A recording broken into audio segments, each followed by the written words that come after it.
Topic is brought to us by FanDuel. The NBA's back. There's no better place to get in on the action than with FanDuel, the official sports betting partner of the NBA. Even if you missed the start of a game or want to ride the hot hand late, FanDuel has live bets from everything who will score next to fourth quarter comebacks. And right now, FanDuel is giving new customers $300 in bonus bets when their first $5 bet wins. So head over to FanDuel.com/UCSS to sign up and play your game with FanDuel, the official sports betting partner of the NBA. It is time for our rookie report. We've already spent a ton of time on Shedeur, so he is excluded from this particular segment. We'll talk about Shedeur again with Joe Thomas in a second. But let's start with Quinshon Judkins, who scored 2 more touchdowns from the wild dog formation. Jason, what do you think of Quinshon and the Browns? I don't even know what the right word to use is, but the Browns' choice to keep going back to the wild dog in the end zone. And the Are you calling it that, or have they actually called it that? G. Bush did. Officially wild dog. We want to call it Wildcat because it's a wild dog. I mean, I have no issue with the wild. I don't care what you call it. It's working. I call it successful. And I think they're 4-0 on it, aren't in they? the NFL, I think so. Keep running it until they stop it. Yeah. And until they stop it, keep running it. So I think that's our new look at the goal line. I mean, why not? If it's not broke, don't break it. So I mean, if you look at the numbers, you say it's not a very good game. But if you actually watch him, it's the case that we've made all year that he's playing significantly better than what his numbers show. I still want to see him get better in pass blocking because I think sometimes he comes off the field when you'd like him on the field for deception reasons, if nothing else. Even if you're not going to go to him, you at least want him out there as a threat. But I just don't think they trust him right now with some of the pass protections. But that's like the only thing that you can nitpick about his game right now. I think he's having it. I don't care what the rushing numbers are at the end of the season. I think he's had a great year, and I hope they keep going to the wildcat, wild dog, wildly successful formation. Man, look, man, I ain't got no problem. Listen, I always tell. Sometimes you get caught up in when you want a certain person to play, or you want a quarterback, or you invested in the quarterback. Sometimes you be like, I want the numbers to look a certain way. I want it to feel a certain way. I want to get that 300, so everybody can say that this supposed to be the quarterback. Man, listen. Hey, you're the leader of that group, so. Listen, I wouldn't say that I'm the leader. I'm the 5,000 yards. I'm the leader of the wild dog. I told wild you. Dog. I coined the phrase, if Quinshon Judkins is your best offensive player, you hand him the ball and get me that touchdown. Because at the end of the day, that's what you need. The win, the dub is what you need. And the more that he is effective and the more you hand him the ball, it eases some of the other stuff. Now you can throw the ball downfield. It gives you better looks. Do you want to be would you like 9 guys sitting back in coverage telling you and confusing you, or would you like you to be able to throw to man-to-man coverage and play action because Quinshon Judkins and guys are at the line of scrimmage? I'm gonna take the play action easier reads, right? So for me, that's a nothing burger. Actually, to be truthful, they might want to continue. Wait till we get home against the 49ers, and if it's an opportunity to win that game, everybody will be cheering for the wild dog, especially if it's scoring. Yeah, it's 4. I think it's 4-0. I think it's worked all 4 times they've run it. I think there's a wrinkle we haven't seen. Oh, it's coming. I think there's going to be a time where he takes 2 steps towards the line and pass. tries to pass. I would imagine that they've worked something like that in. At some point, teams are. I think you're not catching anybody off guard with it anymore. I don't know what the Raiders defended it so poorly. I know they it's did. Like they were surprised that he was running. When they ran it, I go, wow, they didn't get the tape. It was so weird. They didn't know that we had this in our bag because really they acted like they had never seen it before. I know, it's bizarre. And just the math of it, it gives you the extra blocker. Yep. He runs so hard that he's going to likely get you the yard or 2. But there is going to be a time, and probably the next time we go to it, that we see defenses say, oh, we know what this is, and we know how to stop it. We know what we're going to do.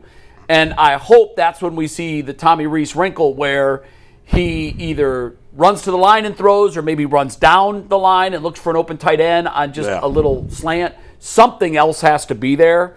And then that thing is going to be really difficult to defend once you get a second layer to it. Hey, Jason, go ask Joe, go ask Wyatt Teller.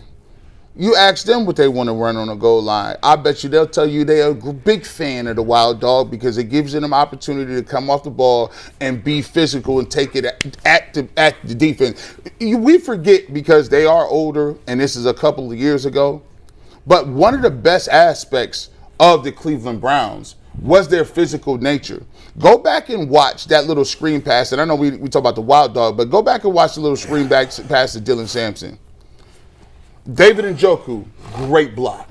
Ethan Pochich, great block. I believe Wyatt Teller was out there on that block. They sealed it. They sealed the lane. He got through there, and it was, hey, if you guys are going to blitz like that, good. We'll hit a quick and let our guys do the work.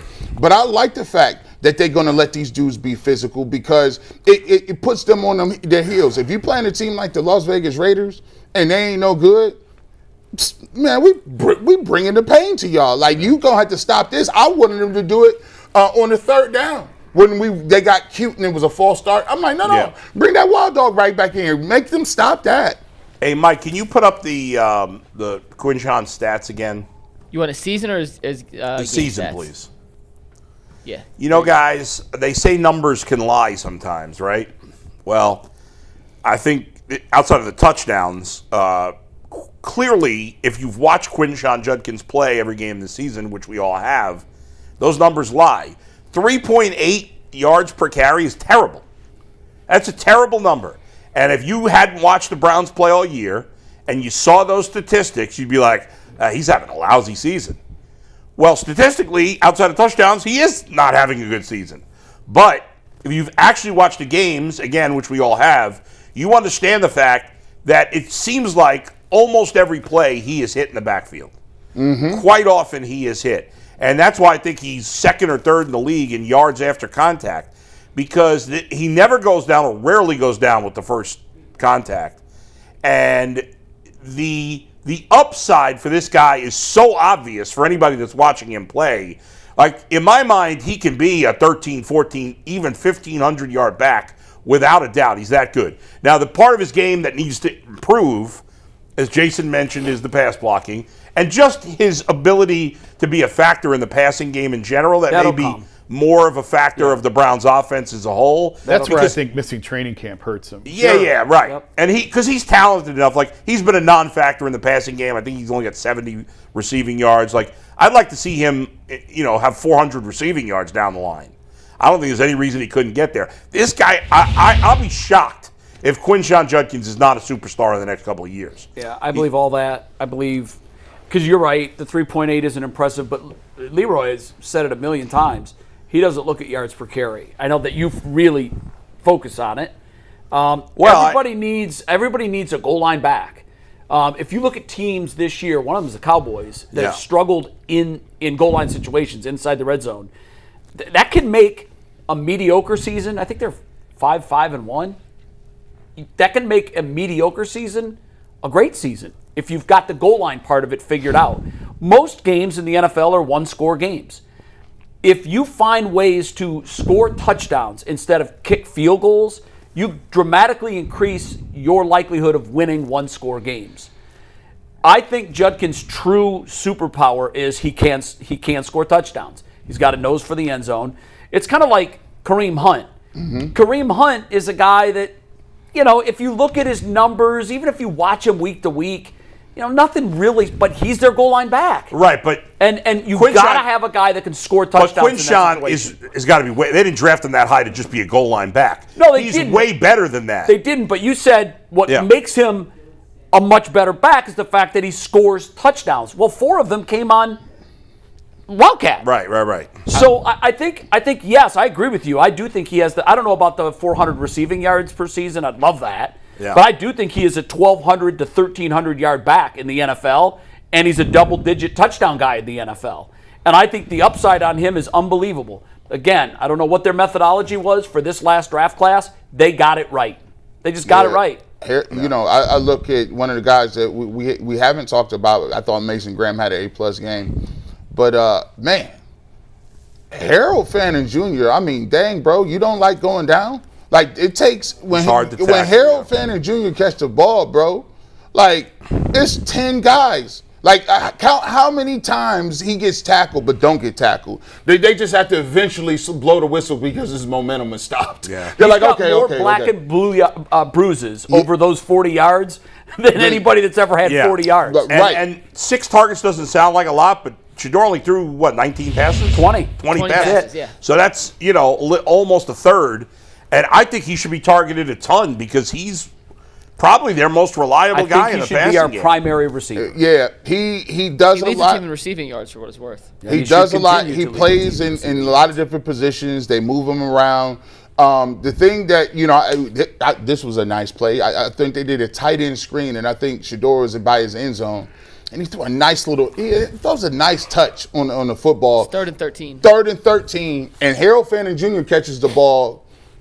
He had 9 yards to go. And he moves, weaves, and finds a just enough area opportunity to get that first down to move the chains. And those are the plays that get lost in the scheme of things. Is the little plays like that to extend the drive where you would have been punting. Right. Now at least you can continue to run the clock a little bit. I wonder how many teams in the last, in this century, have 3 of their top 4 receivers are not wide receivers. It's crazy. Well, Dillon Sampson is quickly approaching that. He had his best game in for the young season. He's top. He's 4th, Mike. He's on that list. Yeah, that's what I'm saying. Like he's right. That's what I'm saying. They got. I mean, it's not like he's doing well. It's because they all stink out. In terms of receiving. I mean, the Patriot teams that had Hernandez and Gronk were tight end heavy. Yeah, we've seen a couple other examples, but. It's just, I think what it says more than anything is we are glaring hole at wide receiver. Nobody's having a very good year as a pass catcher. I didn't look at the breakdown yesterday on targets. How many targets went to the receivers yesterday out of the 20? I can tell you right now. And then we'll talk Dillon Sampson because there was a point in the game yesterday where Sampson got arm tackled in the backfield, and me and Bo were like, "This dude stinks." Yeah, he got ragdolled. His nicest run of the season immediately after, and obviously the big Sampson's play. role isn't to run through tackles. No. What's funny is wasn't you that said he was like, no, Dillon Sampson is small. Yeah, he's small. Yeah, like you came back. He's like, no, Dillon Sampson. Yeah. What's funny is how he had the big, screen for a touchdown, and they had won that one big run. Did he get touched on that Those play? 2 plays. I I don't think he did. Those 2 plays combined for over 90 yards. Those 2 plays, and he finished the game with less than 90 yards. That's It's crazy. true. Wow. The Jason, rest of to his answer your touches were question, by negative the yards. way, 8 targets went to receivers, 2 were throwaways, 10 targets went to other players, backs, tight ends. And Njoku did not have a target. I saw that. I actually would have thought that would have been lower to the receivers and higher to the backs and tight ends. I'm surprised it's 8 because I don't remember 8. 2 to Bond, 3 to Judy, Tillman. 1 to Corley, 3 to Tillman. That's interesting. I mean, Bond, that's the first time I noticed him. Me too. Yeah. Other than Shedeur missing him in the end zone last week, it's the first time I really know it. Oh, Isaiah Bond's on this team. Hey, and guess what? I'd give him credit. He tracked over the shoulder, and usually we would have been like, "Oh, here's a drop." And in his defense, in Isaiah's defense, part of his game is speed, and they just haven't had the time and the quarterbacks to be able to make him a vertical threat down the field. Maybe Shedeur changed it. Like I said earlier, Joe couldn't move, and Dillon he's not gonna scramble, run out of a play, save a play. Doesn't have the arm and the size to make that happen. So maybe Isaiah Bond becomes more of a threat if Shedeur is a quarterback. We'll wait and see. But yesterday was the first time that I thought he made any sort of impact play this year. Yeah. And kudos to the special teams, which we were killing them. Right? Remember that they gave up the 2 return touchdowns. They had a huge but punt return. Yesterday they made all their kicks. The punter did a good job. Larvadain set him up great. Yeah. That was a great return. They had 2 good kick returns, Yeah. one by Sampson and one by, who had the other good kick return? Bond, maybe? I can't No, it's remember. Corley. Who? Malachi Corley. Oh, yeah, Corley. They ran their requisite Malachi Corey jet sweep. It got blown up, but Yeah, they did. but look, hey, listen, special teams, we kill them all the time. Andre Schmidt is technically a rookie. That we talked about it and laughed. It was like, you think he's gonna make this kick? Yeah. He was like, yeah. Bull gave him credit. He said, I think he's gonna make it. So No, I didn't. I said he was going to miss. you didn't say- Gee, me and you said make. Yeah, Oh, you guys. okay. I said he was Bull going had to Well, miss. you're a hater. You're a hater. We mentioned him a little earlier, but during the live watch party yesterday, we were giving Mason Graham shout-outs left and right. I know you were there, Jason. Was it as obvious in person as it was, at least from our vantage point through the TV screen, that he was just an absolute force in the interior of that line? The entire defensive line took over the game. So, yeah, you could – I mean, the big hit on Genty, I joked with him. I said, that had to be your best hit of the year. And he said, yeah. He caught him slipping, too. And we got to work on your celebrations because Jim Short's You got kind to of work on his celebrations. You got to work on his fit. We got to get them together. Hey, the listen. fit is Hey, as long as he keeps Yeah. playing like that, I don't care how he dances Right. and what he looks like because he played really, really He well. played a great game. The entire defensive line was just dominant. It was Who obvious. didn't play well in the defense? Thomas even played well. He just, what's his name? Cam Thomas. Yeah, Cam Thomas. He's a white guy with a black dude's name. He's got a lot of making up for after the Jets game. Yeah, he do. Yeah, he does. One good game don't get you off the hook. Devin Bush again. Bush flashed. Another solid game. Schlesinger again. What? 11 tackles. Schlesinger. You can just 11. He was really good again. you can pretty much pen him in for double-digit tackles. 11 tackles. Where again. is he in the tackle race? For the NFL lead, Yeah. according to ESPN, he is not as close as I thought he'd be. He's 10th. Top 10. I'd like to know what our guy DeQuell Jackson thinks of him. We're going to catch up with DeQuell here in a Yeah, second. you know, we had a mutual friend reach out to me over the weekend and talking about DeQuell, and I should have, and I will. I need to get back to it. There's a million things I have to do before that, but I want to get back with him to see like what's going on, where is he? DeQuell's Mike doing spoke to him and recently. also some thoughts. Me and DeQuell still talk pretty frequently. Good, good. He's doing good. Give him He'll my be back best. on at That's some why point. GMAT reached out to me to tell him DeQuell said hi, but At some point, DeQuell will come back on. There's a few things that have to happen before he will, Yeah. he will Good. join us again. But DQ's doing good. He says what's up to all you guys. So, I miss his energy. real quick, we got Joe Thomas in 2 minutes. As soon as he hops in, we'll get in. Any rookies? We didn't. I mean, I feel like everybody that they drafted played a role yesterday in some capacity, minus Dillon Gabriel because obviously he was out with the concussion. But you had contributions from your first overall pick in Mason Graham, your second pick in Carson Schlesinger, your third pick in Judkins, your fourth pick in Fannin. Gabriel didn't play. Sampson, your sixth pick, and Sanders, your seventh pick. You had legitimate contributions from 6 of your 7 picks and some undrafted guys in Andre Schmidt and Gage Larvadan. They showed And Bond. during the Rams And game. Bond, and great Bond. call. Great call. They showed the Rams draft classes for the last, I think it was 6 years. Yeah. And it's not a surprise that this team is a Super Bowl contender at all. You look at the hits that they've had in their drafts, and not just early. Most of them are after the third round. That draft class, and I know it's still early, and there's a lot of hay that is not in the barn. Yeah. But so far, that draft class is an A+. Right. But Now- what do the Rams have? Kurt Warner, Matthew Stafford. They do. Without him, the rest of it Here's doesn't the matter irony. much. Here's the irony of all Yeah. that, Bull. To get him, they had to give up all the first-round picks. They are now on their second cycle of being a legitimate Super Bowl contender since that trade. Last year, they had their first-round draft pick since they made the trade. They hit a home run with it. That's right. That's and- not a bad idea to trade if if it you just can, didn't work out for the Browns. If you can put, and I know it's just one. This is the best draft class they've had in almost a decade. If you can stack draft classes like that, that's how you do what the Rams are doing. What's the draft class they've had better than that in the last decade?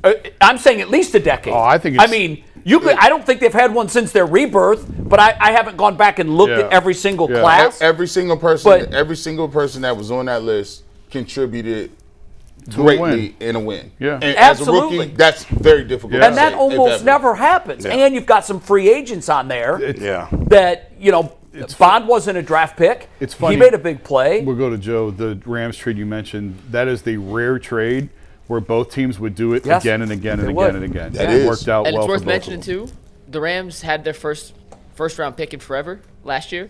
They traded it. They'd actually make a first round pick. No, had they did. They took had the- 2 first round picks in this draft. They traded to Atlanta. Yeah, they took a safety with in the first round. No, they didn't take a pick. They traded the pick. Are you sure about that? Yeah, they traded it into the next year.